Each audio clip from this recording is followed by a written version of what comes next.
Just, oh my God. The clouds just exploded.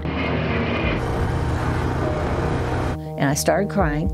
I thought to myself, we've lost the mountain. We lost 322 structures. It went through the village and devastated it. Many of my friends lost their cabins and never recovered, never rebuilt.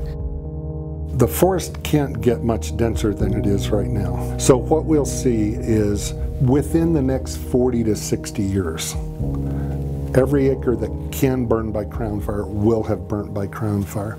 A tiny firebrand can be more devastating than a raging crown fire.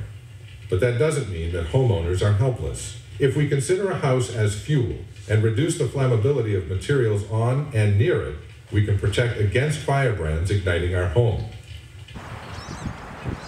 There's always going to be fire. It's up to people who choose to live in the forest to take care of it. And so what we try to do is educate our residents to do the best they can to promote forest health. I mean, what are the chances that a member could go there? I mean, maybe they're slim, but maybe they're not.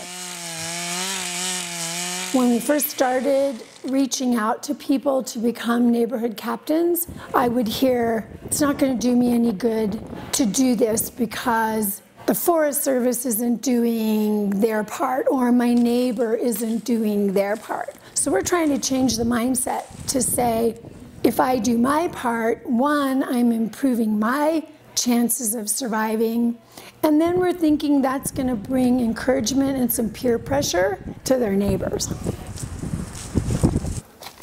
So we're here in a forest just outside of Flagstaff, Arizona, in what we call a dog hair thicket. This is a result of a long history of fire suppression, and this really is what facilitates high severity fire, those catastrophic fires that don't creep through the bottom of the forest, but are able to climb into the canopy and destroy large areas of forest. Fry is the largest forest restoration project in the history of the Forest Service. What we're looking at is restoring the structure, pattern, and composition of northern Arizona's ponderosa pine. It's important for multiple reasons.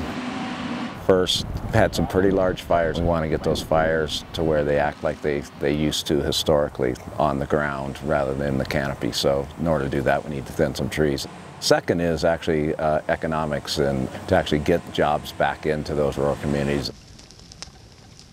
Today we're doing a prescribed fire on the Howard RX.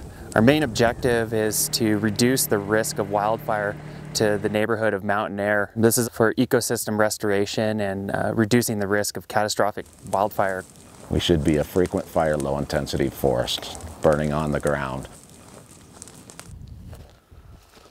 We're in the project footprint for the Flagstaff Watershed Protection Project. The goal of this is to thin out the understory of the forest and create a more open structure and really allow us to bring back the diversity of forest that existed in northern Arizona hundreds of years ago. As much as I wish the Schultz fire had not occurred and caused all the damage that it did cause, I guess the only upside you could see for it is it really motivated people to take this threat very seriously. The cost of recovery from the Schultz fire was in the neighborhood of $135 to $140 million, 15 times the cost of suppression. There was a study done by NAU that found that the economic impact of a similar fire on the other side of the mountain would be, from $500 million to $1.2 billion because it would be flooding the downtown areas, NAU campus, the railroad. About 50% of Flagstaff's water comes from Upper Lake Mary. And so if you were to have a fire on the north side of Mormon Mountain, a tremendous amount of sediment would come into the reservoir and it would really render that water supply unusable. The flames from the fire on either of those probably would never reach the city. It's the flooding that would have the long-term impact to the community. I've been in this game long enough, I think I don't necessarily worry, but I recognize that every year that we don't do the work, we roll the dice one more time. And at some point, we'll lose. Just imagine in the next 40 years, if we could bequeath to our great-grandchildren half of that area in open, park-like, self-regulating conditions. That's a tremendous legacy. And alternatively, if we don't do that, and we deliver to them skeletal kind of burn-over landscapes, and shame on us.